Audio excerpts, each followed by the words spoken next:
AP ఎన్నికలకు సమయం దగ్గర పడుతుండటంతో పొలిటికల్ హీట్ పీక్స్ కు చేరింది. అధికార ప్రతిపక్ష కూటమి అభ్యర్థులు హోరాహోరీగా ప్రచారం నిర్వహిస్తున్నారు.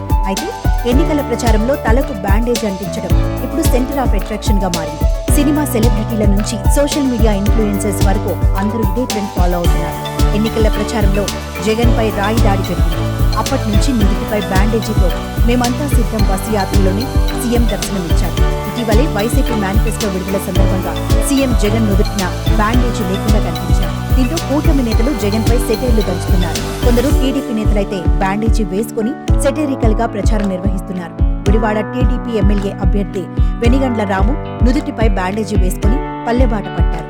రోజు మొత్తం బ్యాండేజీతో ప్రచారం నిర్వహిస్తున్నారు. జగన్ డ్రామాల గురించి ప్రజలకు స్పష్టంగా వివరిస్తున్నారు. ప్రస్తుతం ఇందుకు సంబంధించిన వీడియోలు సోషల్ మీడియాలో వైరల్ గా మారాయి.